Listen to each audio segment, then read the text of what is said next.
ഇത് തുടർച്ചയായിട്ട് 3 യോഗങ്ങൾ ഹാജരായിരുന്ന സ്വാഭാവികമായിട്ട് ഓട്ടോമാറ്റിക്കായിട്ട് ഒരു അംഗം അയോഗ്യയാവും. അത് അറിയിക്കുക എന്ന ചുമതല മാത്രമാണ് സെക്രട്ടറി ചെയ്തിട്ടുണ്ട്. പിന്നെ അതിന് അവർ അപ്പീൽ തന്നാൽ ഈ വിവരം ഇങ്ങനെ അയോഗ്യമാക്കിയെന്ന വിവരം തൊട്ടടുത്ത യോഗത്തിൽ റിപ്പോർട്ട് ചെയ്യേണ്ടതാണ്. അതിങ്ങനെ റിപ്പോർട്ട് ചെയ്യാൻ വേണ്ടിയാണ് അജണ്ട വെച്ചത്. തൊട്ടടുത്ത യോഗത്തിൽ ഇവർ അപേക്ഷ തന്നാൽ അപേക്ഷ പരിഗണിച്ചിട്ട് അവരെ വീണ്ടും തിരിച്ചെടുക്കാവുന്നതാണ്.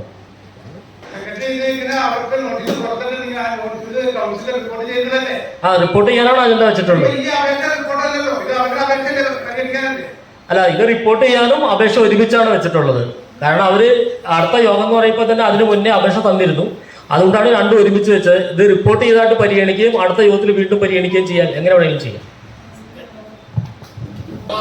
അല്ല, ഈ അജണ്ട പാസ്സാക്കുക എന്ന് പറഞ്ഞാൽ ഈ റിപ്പോർട്ട് ചെയ്തായിട്ട് പാസ്സാക്കാം. നെക്സ്റ്റ് മീറ്റിംഗിൽ ഒന്നുകൂടി വെക്കാം, ആപ്ലിക്കേഷൻ വെക്കാം.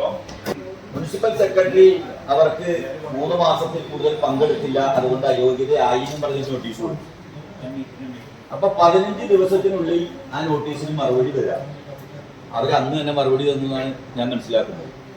തൊട്ടടുത്ത കൗൺസിലിൽ സെക്രട്ടറി റിപ്പോർട്ട് ചെയ്തിട്ടുണ്ട്, ഇതാണ് പ്രശ്നം, ഞാൻ നോട്ടീസ് കൊടുത്തു, അവർ മറുപടി തന്നു, അവരെ പരിഗണിക്കണം. പിന്നെ 1, 2 അത് കോട്ട് ചെയ്തിട്ടുണ്ട്. അതിനകത്ത് വരുന്നത് 17 കാരണങ്ങളാലാണ് ഒരു മുനിസിപ്പൽ കൗൺസിലർ അയോഗ്യമാകുന്നത്. അതിൽ 11ാമത്തെ കാരണമായ കെ അജിത തങ്കപ്പനെ ബാധിച്ചിട്ടുണ്ട്. അജിത തങ്കപ്പന്റെ റിക്വസ്റ്റ് അവർ പറഞ്ഞത് 1ഉം 2ഉം കോഴ്സ് വരുന്നത് മുനിസിപ്പൽ കൗൺസിലിലെ സ്റ്റാൻഡിംഗ് കമ്മിറ്റിയുടെയോ നോട്ടീസ് അവർക്ക് കൃത്യമായി കിട്ടാത്ത യോഗങ്ങളിൽ അവർക്ക് പങ്കെടുക്കേണ്ടതില്ല. അത് അവർക്കെന്നല്ല ആർക്കും ഇല്ല.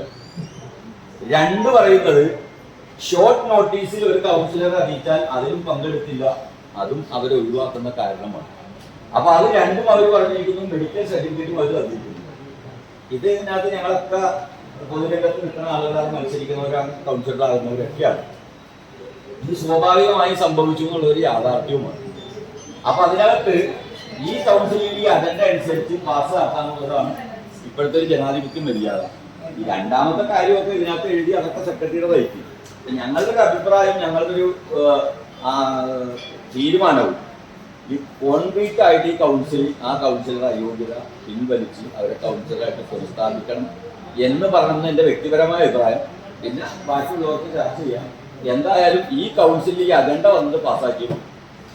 അത് ഇനി മാറ്റി വെച്ചതൊക്കെ 2ാമത്തെ കാര്യങ്ങളാണ്. ഇതിനകത്ത് പറഞ്ഞിരിക്കുന്ന കാര്യം ഞാൻ പറഞ്ഞിരിക്കുന്നത്. അപ്പൊ അതുകൊണ്ട് ആ കൗൺസിലർ അയോഗ്യത മാറ്റി അവരെ യോഗ്യതയാക്കാൻ മുനിസിപ്പൽ കൗൺസിൽ തീരുമാനിക്കാതെ മുനിസിപ്പൽ ആക്ട് പറയുന്നുണ്ട്. തൊട്ടടുത്ത് വന്നിരിക്കുന്ന കൗൺസിൽ ഇതാണ്. മുനിസിപ്പൽ സെക്രട്ടറി അവർക്ക് കത്ത് കൊടുത്തതിന് ശേഷം അവർ മറുപടി തന്നതിന് ശേഷം തൊട്ടടുത്ത കൗൺസിലിൽ വെക്കണം. 15 ദിവസത്തിനുള്ളിൽ അവർക്ക് മറുപടി തന്നാൽ മതി. പക്ഷെ അവർ അന്ന് തന്നെ മറുപടി തന്നു. തൊട്ടടുത്ത് വന്ന കൗൺസിൽ ഇതാണ്. ഈ കൗൺസിലിൽ ചർച്ച ചെയ്യാൻ തീരുമാനം എടുക്കാം. അപ്പൊ ഞങ്ങളുടെ അഭിപ്രായം അത് പാസ്സാക്കണം. 1994 സെക്രട്ടറി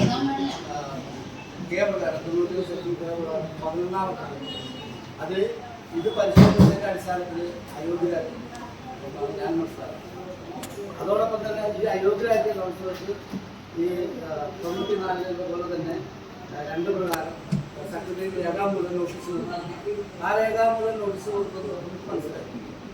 പിന്നെ അത് ഇന്ന് കൂടിയ കൗൺസിലർ റിപ്പോർട്ട് ചെയ്തിട്ട് വേണം ഈ 15 ദിവസത്തെ മാപ്പം എല്ലാം ചെയ്യാനായിട്ട്.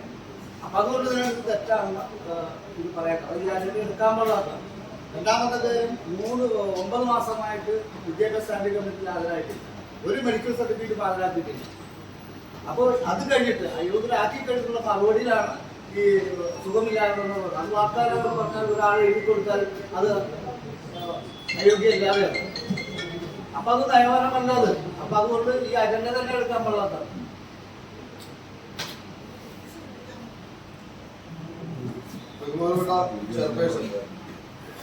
നമ്മള് 43 കൗൺസിലർമാരെയാണ് ജനങ്ങൾ തെരഞ്ഞെടുത്ത് വിട്ടിരിക്കുന്നത്. ആ ജനങ്ങൾ തെരഞ്ഞെടുത്ത് വിടാനുള്ള ഒരു കാരണം ജനങ്ങൾ പറയേണ്ട കാര്യങ്ങൾ, ജനങ്ങൾക്ക് വേണ്ടിയുള്ള കാര്യങ്ങൾ അത് ഈ കൗൺസിൽ മുമ്പാകെ പറയാനും ഈ നഗരസഭയുടെ വികസനത്തിന് പങ്കാളിയാകാനും വേണ്ടിയിട്ടാണ് ഒരു കൗൺസിലറെ തെരഞ്ഞെടുത്ത് വിടുന്നത്. ഇപ്പോ ചന്ദ്രബാബുചേട്ടൻ പറഞ്ഞ പോലെ 9 മാസക്കാലമായിട്ട് ഒരു കൗൺസിലർ ഒരു സ്റ്റാൻഡിംഗ് കമ്മിറ്റി യോഗത്തിൽ പങ്കെടുക്കാതെ അയോഗ്യനായിരിക്കും 9 മാസക്കാലം. ഇവിടെ ബഹുമാനപ്പെട്ട ഷാജിവാഴക്കാല ഒരു കാര്യം സൂചിപ്പിച്ചു. ഒരു കൗൺസിലർക്ക് കൃത്യമായിട്ട് നോട്ടീസ് കിട്ടിയില്ല എന്ന്. ഷാജിവാഴക്കാല ഏത് ലോകത്താണ് ജീവിക്കുന്നത് എനിക്കറിയില്ല. കാരണം ഇപ്പോൾ എല്ലാ നോട്ടീസുകളും തരുന്നത് നമ്മളെ സകർമ്മ ആപ്പ് വഴിയാണ്. കൃത്യമായി മെസ്സേജ് നമ്മളെ മൊബൈലിൽ വരികയും ആ മൊബൈലിൽ കിട്ടിയ മെസ്സേജ് വെച്ചിട്ട് നമ്മൾക്ക് തന്നിരിക്കുന്ന കോഡ് വഴി കയറി നോക്കിയാൽ ആ അജണ്ട കാണാവുന്നതും ആ യോഗത്തിൽ പങ്കെടുക്കേണ്ടതുമാണ്. കാരണം ഒരു സാധാരണ ഒരു കൗൺസിലറാണെങ്കിൽ ഈ പറയുന്ന അറിയില്ലെന്നെങ്കിലും വയ്ക്കാം. പഞ്ചായത്തിൽ മെമ്പറായിട്ട് ഇരിക്കുകയും ഇപ്പോൾ ഈ ടൈം വരെ 3 തവണ മുനിസിപ്പാലിറ്റി ആയിട്ട് 3ാമത്തെ തവണ മെമ്പറായിട്ടും ഒരു ചെയർപേഴ്സണുമായിട്ടും ഇരുന്നവരാണ്. അത് ആ ആളാണ് ഇങ്ങനെ യോഗത്തിൽ പങ്കെടുക്കാതിരുന്നത്. ഒരു യോഗം 1 മാസത്തിൽ ഒരിക്കൽ കൂടുമെന്ന് അവർക്കറിയില്ലായിരുന്നു. അവർക്കറിയാം. അപ്പോ അറിഞ്ഞിട്ട് പോലും മനഃപൂർവ്വമാണ് ഈ യോഗത്തിൽ പങ്കെടുക്കാതിരുന്നത്. അപ്പൊ അങ്ങനെ പങ്കെടുക്കാതെ ഇരുന്നതിന്റെ അടിസ്ഥാനത്തിലാണ് സെക്രട്ടറി നോട്ടീസ് കൊടുത്തിരിക്കുന്നത്. ഇപ്പോൾ ഒരു അജണ്ട വന്നു. ഇപ്പൊ നേരത്തെ ഒരു അജണ്ട വന്നു.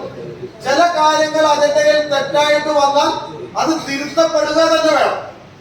നിയമത്തിൽ കൃത്യമായിട്ട് പറയുന്നുണ്ട്, ഒരു കൗൺസിലറെ പുറത്താക്കിയാൽ ആ വിവരം അടുത്ത കൗൺസിലിൽ അറിയിക്കണം എന്നുള്ളത്. അതായത് എന്ത് കാരണത്താലാണ്, ഇതേപോലെ അജണ്ട അല്ല വയ്ക്കേണ്ടത്, എന്ത് കാരണത്താലാണ് പുറത്താക്കിയിരിക്കുന്നത് കൃത്യമായിട്ട് അറിയിക്കേണ്ടതാണ്. അതിൽ ഒരു മിസ്റ്റേക്ക് ചിലപ്പോൾ സെക്രട്ടറിയോ അല്ലെങ്കിൽ ചെയർപേഴ്സന്റെ ഭാഗത്തു നിന്നുണ്ടാവും. അത് തിരുത്തപ്പെടണം. അല്ല ഈ അജണ്ട ആ പറഞ്ഞിരിക്കുന്ന കൗൺസിൽ അറിയിക്കുന്ന ഒരു അജണ്ടയായിട്ട് മാറ്റാനുള്ള ശ്രമം ഞങ്ങൾ സമ്മതിക്കില്ല. കാരണം അത് കൃത്യമായിട്ട് ഒരു നിയമത്തിന്റെ പുറത്താണ് അജണ്ട പുറത്തായിരിക്കുന്നത്. ഇന്ന് അവർ കൗൺസിലല്ല. ആ നിയമം തന്നെ, ആ നിയമത്തിന്റെ പുറത്ത് തന്നെയാണ് ഈ അജണ്ട വെച്ചിരിക്കുന്നത്. അപ്പൊ ആ നിയമത്തിന്റെ പുറത്ത് കൃത്യമായിട്ട് അജണ്ട അല്ലെങ്കിൽ ഈ അജണ്ട എങ്ങനെ അംഗീകരിക്കാൻ സാധിക്കും? കാരണം ഒരു കൗൺസിലിന്റെ ധർമ്മം എന്താണെന്നുള്ളത് മനസ്സിലാക്കാതെ ശരിക്കും ഈ അജണ്ട പോലും വയ്ക്കാൻ പാടില്ല അവരുടെ. കാരണം ജനങ്ങളോട് വെല്ലുവിളിയല്ലേ അവർ സംസാരിക്കണം. അവരുടെ വാർഡിലുള്ള ജനങ്ങളുടെ വെല്ലുവിളിയല്ലേ, തൃക്കാക്കര നഗരസഭയുടെ വെല്ലുവിളിയല്ലേ.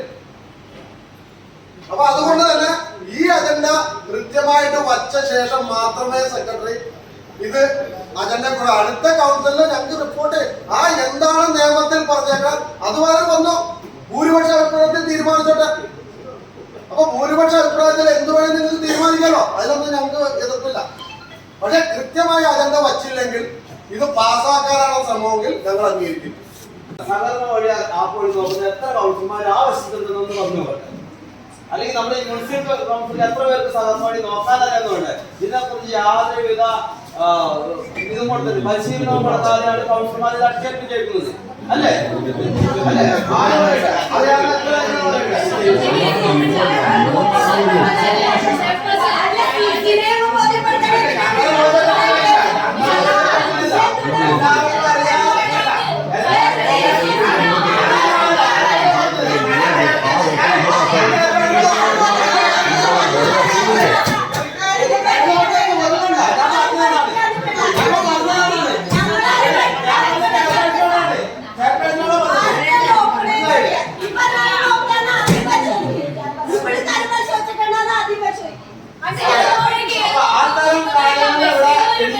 അത് ചിലപ്പോ തുറന്നു പറയാൻ മടിയുണ്ടായിരിക്കും.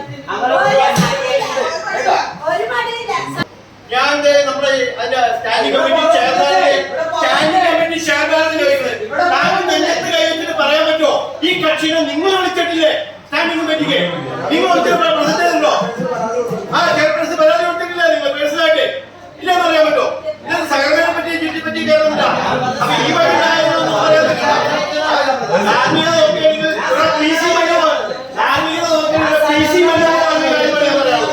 PC മഞ്ഞു പറഞ്ഞാലോ സംസാരിക്കാമോ? ഇവിടെ ഇപ്പൊ നമ്മൾ ഈ അജണ്ടയിൽ ചർച്ച ചെയ്യുന്നത് നമ്മുടെ ഒരു കൗൺസിലർ ഇവിടെ അയോഗ്യമാക്കി പോരുകയും അവർ നിയമപരമായിട്ട് നമുക്ക് ഒരു അപേക്ഷ തരികയും ചെയ്തിട്ടുണ്ട്. ആ അപേക്ഷ ഇതിനകത്ത് പറഞ്ഞിരിക്കുന്ന നിയമപ്രകാരം തന്നെയാണ് അജിത തങ്കപ്പൻ നമുക്കിവിടെ അപേക്ഷ തന്നിട്ടുള്ളത്. കാരണം അജിത തങ്കപ്പന് സെക്രട്ടറിയുടെ നോട്ടീസ് കൊടുക്കുന്നു, 15 ദിവസത്തിനകം ഇവിടെ അപേക്ഷ തരുന്നു. ആ അപേക്ഷ തൊട്ടടുത്ത കൗൺസിലിൽ പരിഗണിക്കണം എന്നുള്ളതാണ് നിയമം. ഇവിടെ നേരത്തെ ഇവിടെ ഒരു ഇതുണ്ട്, തൃക്കാക്കര നഗരസഭയ്ക്ക് വേണ്ടി മാത്രമായിട്ട് ഒരു നിയമമൊന്നുമില്ല. ഇത് കേരള സംസ്ഥാനത്ത് എല്ലായിടത്തും നിയമമാണ്. ആ നിയമപ്രകാരം തന്നിരിക്കുന്ന ഒരു അപേക്ഷ, ആ അപേക്ഷ പരിഗണിക്കുക എന്നുള്ളത് അതിന്റെ ആയിട്ട് വന്ന് ഇന്ന് കൗൺസിലിൽ വന്നിരിക്കുന്നു. ആ അപേക്ഷ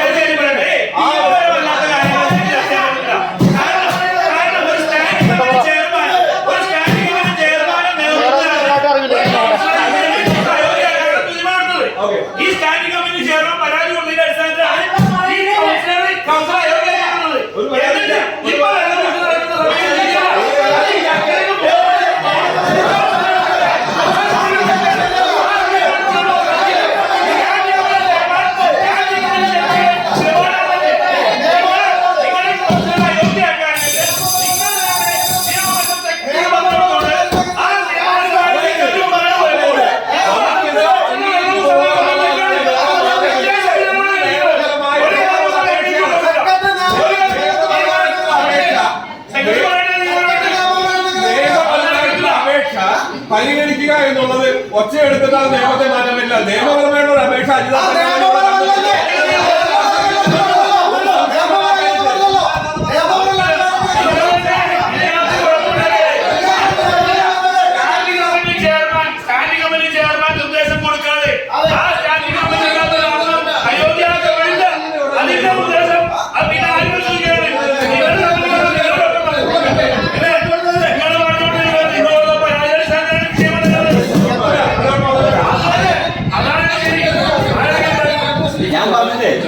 യഥാർത്ഥത്തിൽ ഇതിന്റെ പ്രശ്നം ഔഷാദ് ബനർജിയുടെ പരാതി അല്ലല്ലോ. രാജു വാഴക്കാല എന്ന് പറഞ്ഞ വിവരാവകാശ പ്രവർത്തകനോട് വിവരാവകാശം കൊടുത്തു. നമ്മൾ ഇതിനകത്ത് അങ്ങോട്ടും ഇങ്ങോട്ടും പറഞ്ഞ ഒരാളെ വേറെ കൊടുത്തുകൊണ്ടി വരും.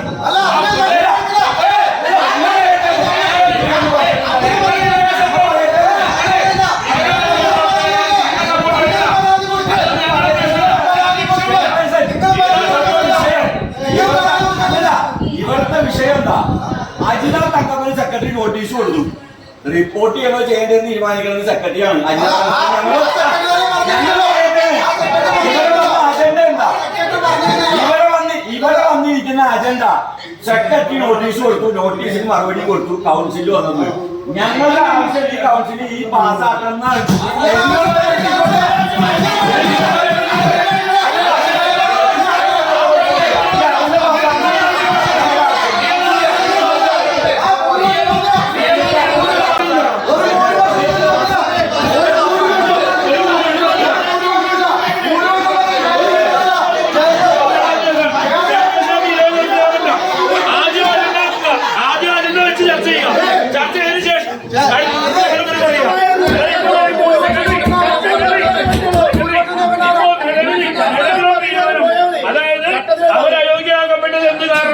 എന്തുകൊണ്ട് എന്നുള്ളത് ആദ്യം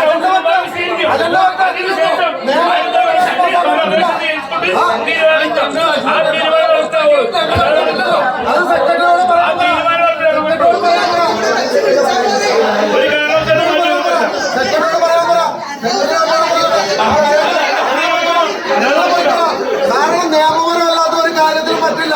അത് ചെയർപേഴ്സൺ വെച്ചോ.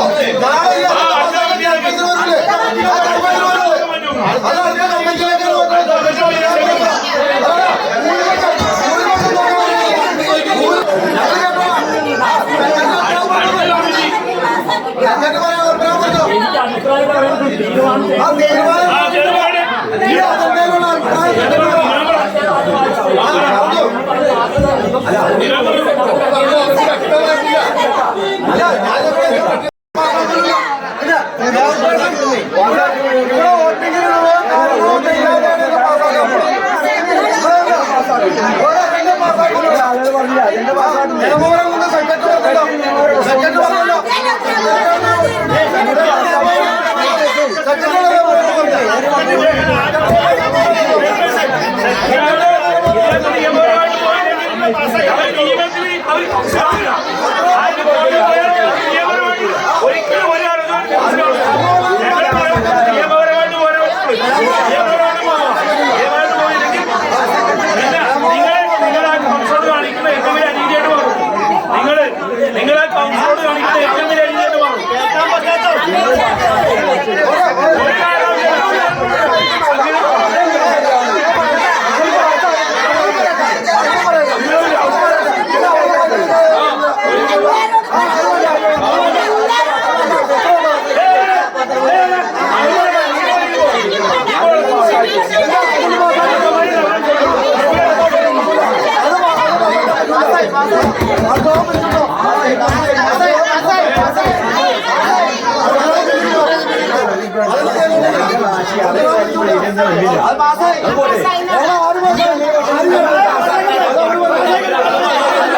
അത് ചെയ്തോ